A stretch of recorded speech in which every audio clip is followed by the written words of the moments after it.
Felicia Trijaksa di roasting media gara-gara dia mempromosikan P2P lending yang akhirnya bermasalah, yaitu akseleran.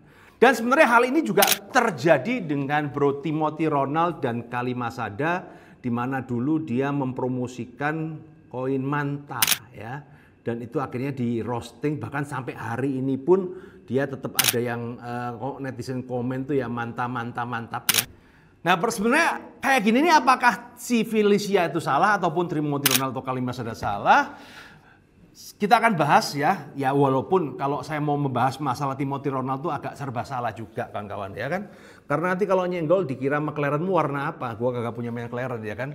Kita paling duit kita pasti digitnya double digit miliar, sana udah ngomong T ya, beda level.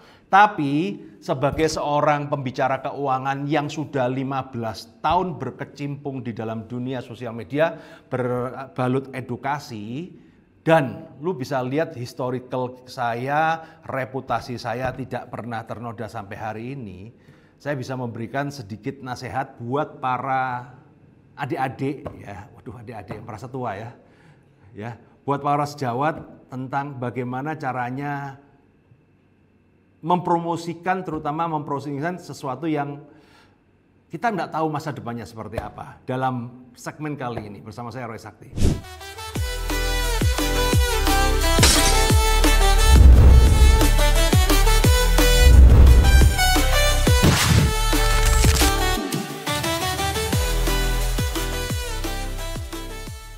Halo Street Smart, ketemu bersama saya Roy Sakti dan kali ini saya akan membahas tentang kasus yang dialamin oleh Felicia Trijaksa dengan akselerannya ya. Jadi singkat cerita beberapa tahun yang lalu Felicia dan mungkin banyak juga sebenarnya banyak juga influencer keuangan yang mempromosikan investasi di P2P lending ya. Dengan return yang meyakinkan sekitar 9-12% ya. Dan salah satunya adalah Felicia dan banyak juga yang lain tuh banyak, nggak cuma Felicia aja. Cuma saya nggak tahu kenapa digoreng yang Felicia aja itu begitu ya. Nah pertanyaan ya kan, kemudian pertanyaannya Pak, itu yang salah berarti Felicia? Ya nggak juga lah.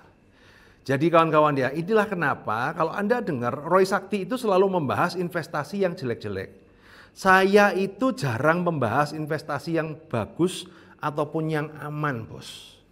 Kenapa? Karena begini ya kan, kita harus paham bahwa kita ngasih orang itu ribuan manfaat, berhari-hari kita memberikan orang manfaat, kemudian kita mengasih orang satu investasi zong ya, orang itu akan mengingat satu yang zong ini. Jadi kalau kita bandingkan apple to apple, saya membelain Felicia ya. Apa yang dibagikan sama Felicia bertahun-tahun itu kan ada ratusan bahkan ribuan konten yang bermanfaat. Tapi ketika ada satu blunder, masyarakat melihat yang blunder ini ya, dan akhirnya menjadi kambing hitam. Nah problemnya yang masalah adalah teman-teman, Felicia ini dia baik teman-teman. Problemnya si Felicia ini baik dan dia memberikan klarifikasi, meminta maaf ya. Nah tapi yang terjadi adalah media nyamber nih permintaan maafnya klarifikasi. Padahal ini adalah saya tahu sekali bahwa ini bukan tanggung jawab Felicia untuk meminta maaf ya. Ini bukan ini, tapi hanya sekedar apa ya kawan-kawannya, beban moral lah untuk memberitahukan. Nah yang terjadi adalah media menggoreng jebret gara-gara Felicia bermasalah gini.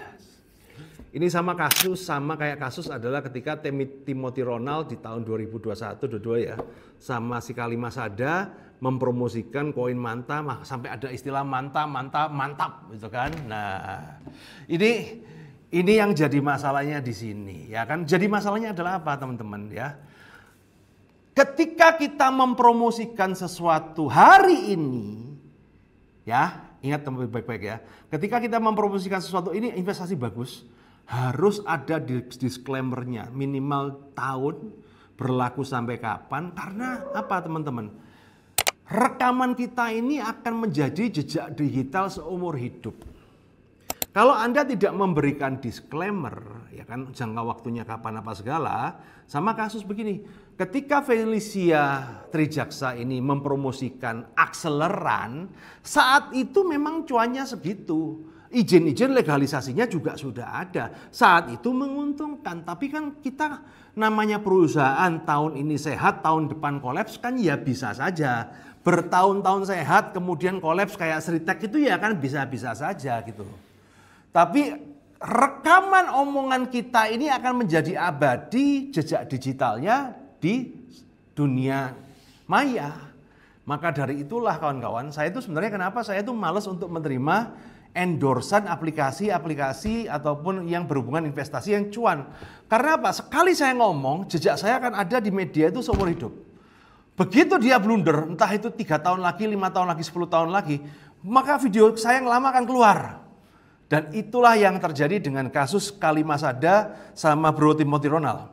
Ya. Sekarang ini kan lagi, kita ini kan lagi kayak contoh ya, kita dari bilasinya ke Bro Timothy Ronald sama Kalimasada juga Akademi Kripto ya.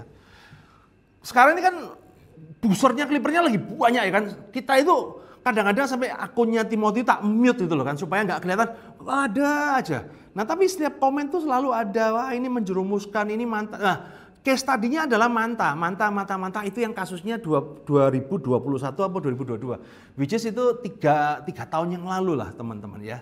Inilah yang terjadi ketika kita mempromosikan tanpa ada disclaimer.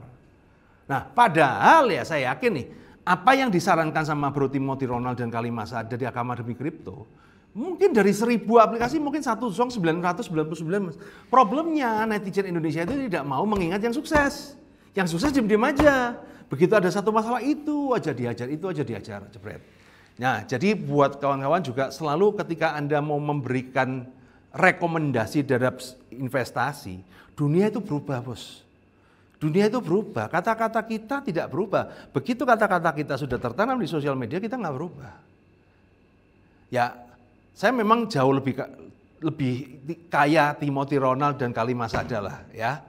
Tapi satu hal teman-teman ya kan, saya waspada ini ya sampai detik ini reputasi saya cukup terjaga karena saya sangat berhati-hati sekali. Apalagi saya banyak loh yang mau bayar saya untuk endorse apa segala konten kreator, ya sampai nggak mau sih. Cuap-cuap doang dapat duit ya, namanya influencer kan tujuannya begitu ya. Tapi sekali lagi teman-teman, saya tidak mau apa ya, ini menjadi bumerang. Duit gak seberapa kita diomongin gak karu-karuan teman-teman. Nah maka dari itulah teman-teman, buat para konten kreator yang lain ya, terutama yang berbau finansial, jangan sembarangan terima endorse, terutama ketika peluang-peluang itu menghasilkan cuan apa segala. Kalaupun Anda terima endorse, Anda mempromosikan ya, Anda harus memberikan disclaimer. Ini kira-kira sampai setahun lagi apa 1-2 tahun ini, dalam 1-2 tahun setelah tahun ini ya saya bisa istilahnya bisa merekomendasikan ini bagus, tapi di luar itu ya kamu harus paham ya, dunia berubah kan, bisa jadi yang sekarang bagus besok song. Ini yang terjadi dengan P2P lending kan, dulu bagus, banyak orang influencer yang mempromosikan, cuman kan masalahnya kan sekarang itu mulai melupakan itu loh ya.